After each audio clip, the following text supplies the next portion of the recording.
Well, all right then, Virgo. But underlying energy is you. Knight of Pentacles. This is your card here.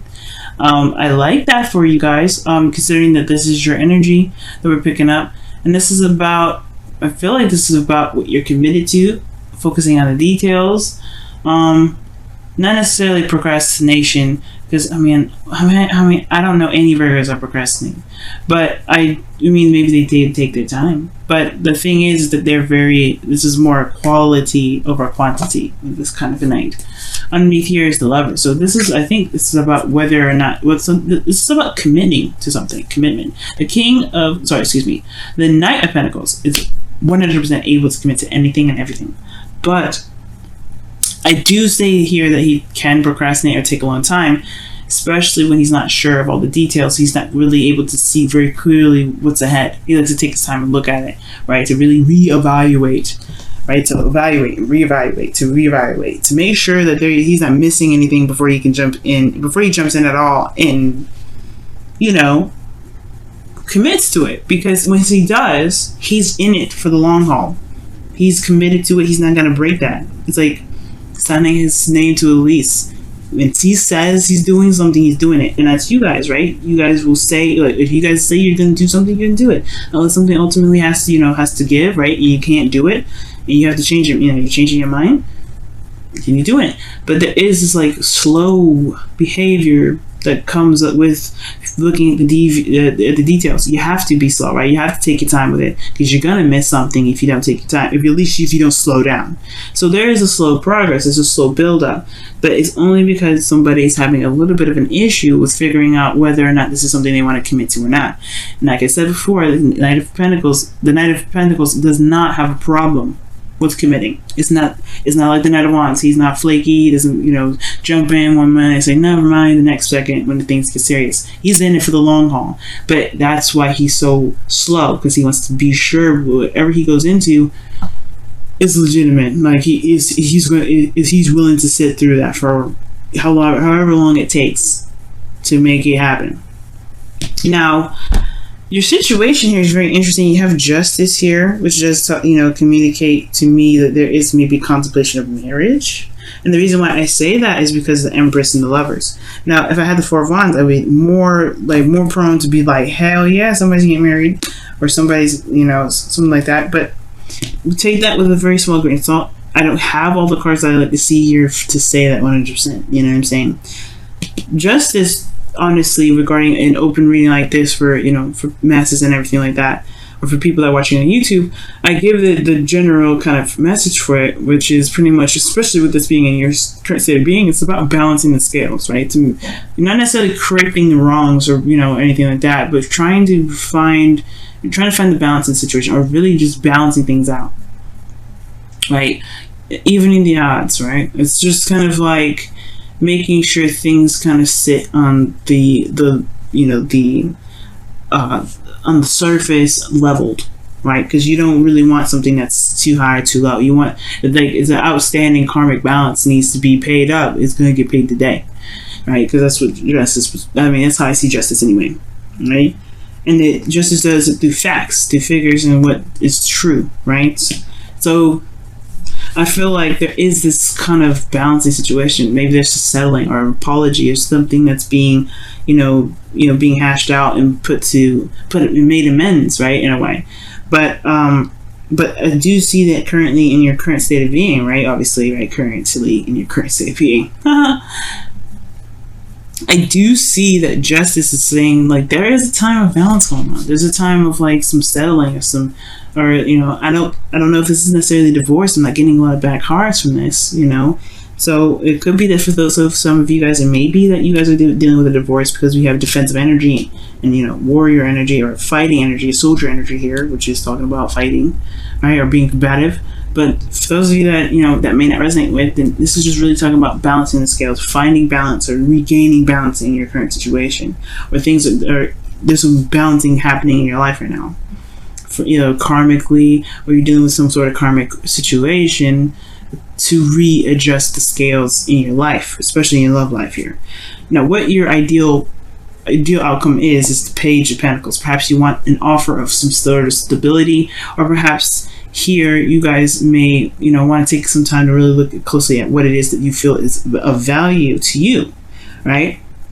This is something that this is a student, right? Or taking the time to really look at something and dedicate yourself to something.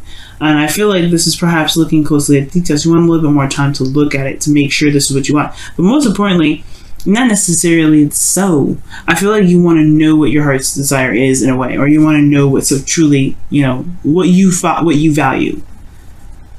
For some of you guys, you may want to offer something to someone. You may want to give something to someone, or something that you feel is, of value, something that's long term, something that you can commit to, something that someone else can commit to. Or there's some sort of commitment potentially you want to hear.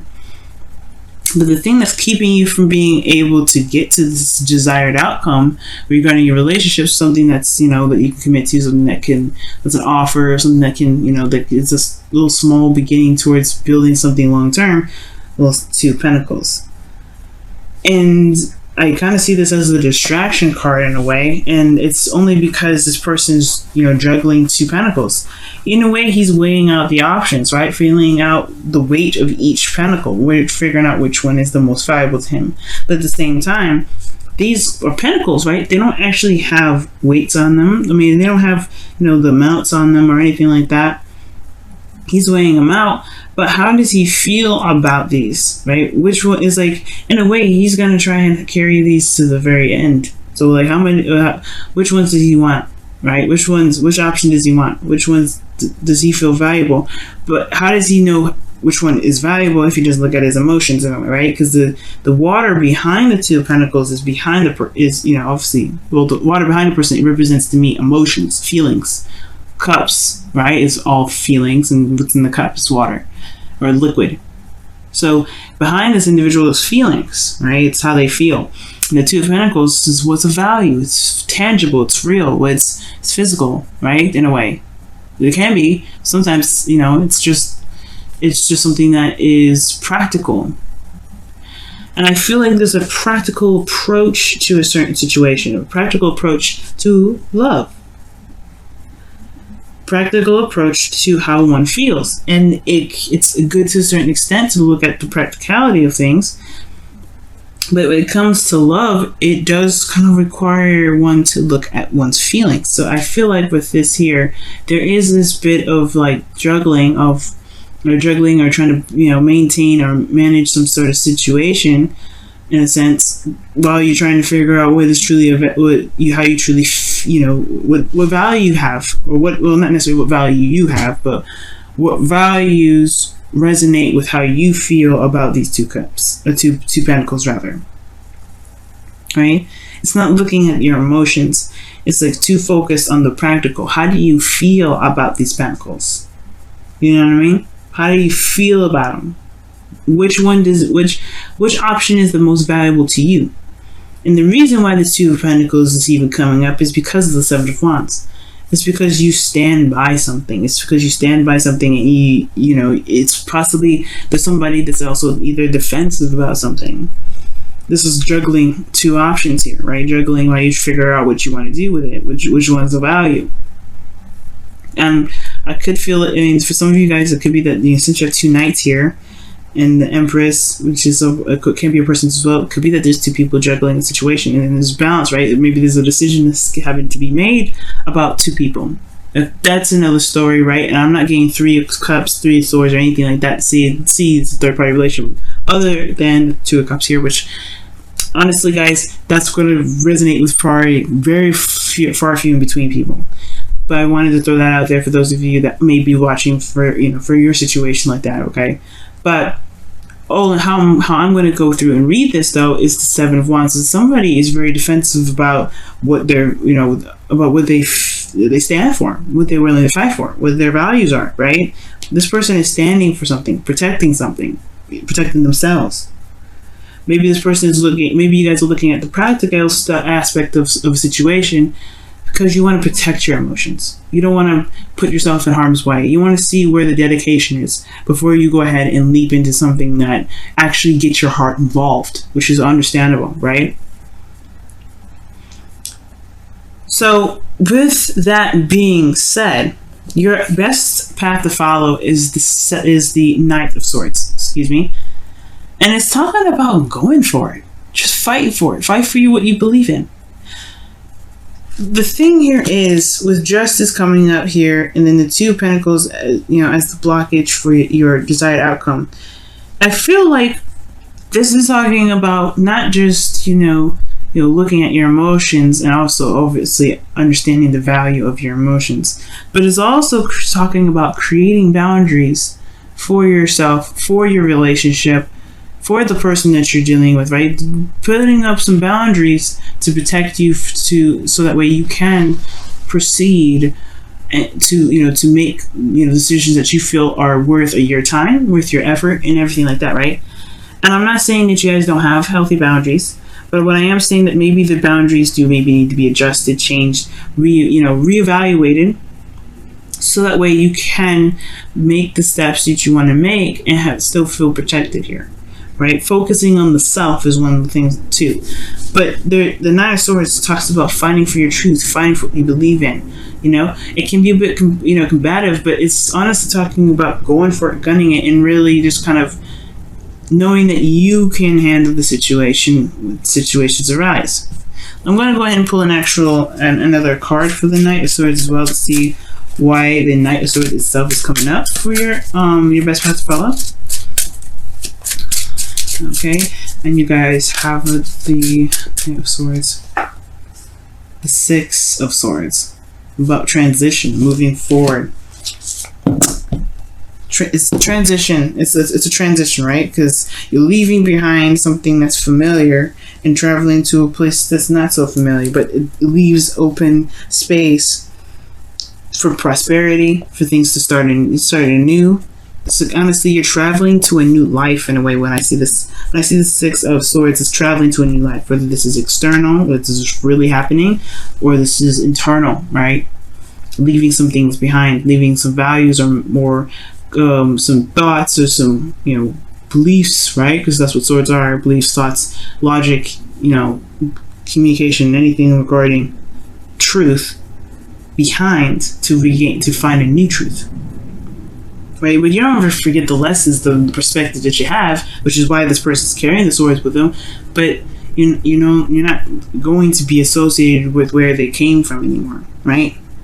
So with the Knight of Swords, it's like charging in with your truth, charging in with your perspective. Whatever you believe, you have that there with you. Have that knowledge of the self or awareness of yourself to be able to put boundaries, healthy boundaries for yourself, to be able to begin to start something new, to be able to start something small, but something that can really build to something awesome. Now, how you feel, guys? You feel excited. For some of you guys, this could be that could be connecting with an ex here, because the Ace of Wands it can be the rekindling of a flame. It can be. It doesn't have to be always. But the Ace of Wands is an exciting new beginning. It's exciting. It's about passion. This is a new beginning regarding how you feel, and it's one that's not only is influenced by how you feel, but requires action. Right? It's going to require action. I feel like you have this urge and this, that this is like truly, like not just exciting, right? But that this is coming from your heart. When the Ace of Wands comes up, this is like passion, creativity, everything that comes from you, right? And I feel like with love, obviously, right? This is taking action on how you feel. So, yeah, this is exciting. But then there's that hesitation, right? What if this person doesn't know how to behave, or do not necessarily behave, right? Like, if they can be loyal, if they can commit, am I seeing the right things in this individual? But this is Venus is still in Virgo.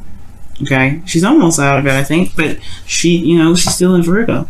So you're looking at the relationship of the other person, like, all right, does it apply? Does it work for me? Do they have some of the same values? Do they have a goal? Like, you're looking at the situation from a very practical sense, but how do you feel about the person? How does that connection feel? Is it exciting? I think it is. Because in your hopes and fears, you have judgment.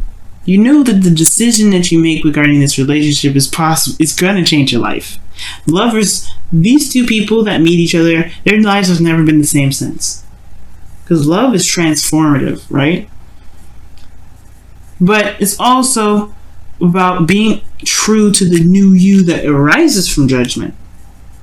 Right? Because like you're not the same person that you were back then, right? You're not the same individual that has been through all those kissing the frogs, right? You're not the same person. You're totally new and revamped. And this relationship with this person looks like a soulmate connection. Just because you have justice and the love is there, automatically I feel like this connection is going to change your life. It's going to change you. But it's not gonna be the other person that changes you. It's you that's gonna be changing you. Why? Because you're gonna be doing something different. You're gonna be doing something that is, that shows you that you changed for you. You're doing all of this for yourself. When you get into a relationship, you're not doing it for the other person. You don't ever get into a relationship for the other person. You go into the relationship for yourself. So I feel like with judgment here, like that's one hell of a transition, or not even transition, this is transformation, right? And call to action. Already talking about action. This is a different approach. This is a different way of how you handle love, especially when it comes to just emotions and looking so practically at a situation. And I feel like, I honestly feel like, although it's kind of scary to kind of go that route, and that really is all about based off emotion and not really about what's there.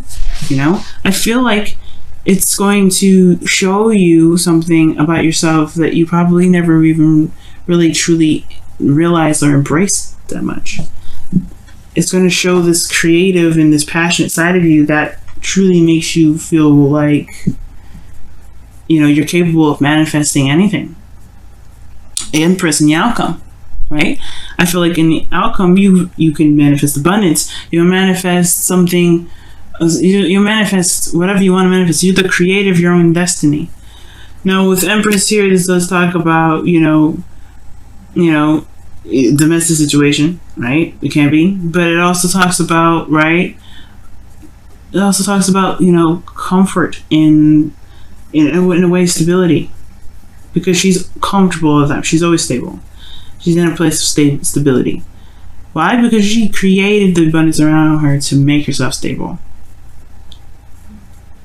Because she attended to what she felt. She knows how she feels. The water, this little, I don't know if y'all see it in the very background here, but there's water here. That's a stream. That's emotions there. She lets her emotions run. She lets her emotions run. She's very patient. And honestly, the Empress is such a beautiful card to get at the outcome, because I really feel like this is showing you guys, or telling you guys here, that there's something beautiful that can be created with this relationship, with you just being in it, with you being so attentive to details. This is also the card for Scorpio, or actually Taurus. This is the card for Scorpio. Pluto is all very transformative. But it's very interesting how you have the opposites here.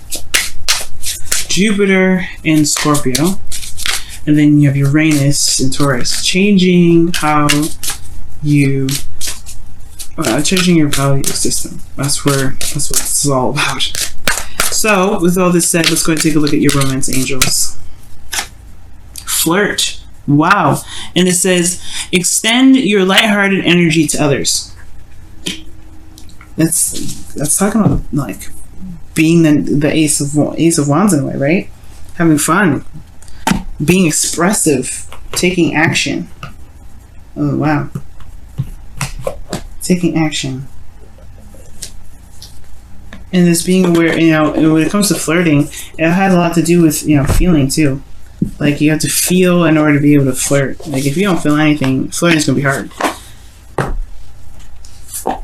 But I feel like it's more of like talking about entertaining the idea and actually going with how you feel.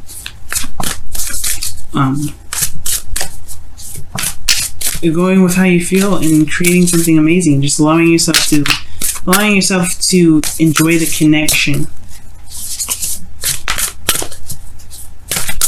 Right, so let's go ahead and take a look at wow. The whispers of love, and it says, be willing to express love. When we express love, we begin to receive love.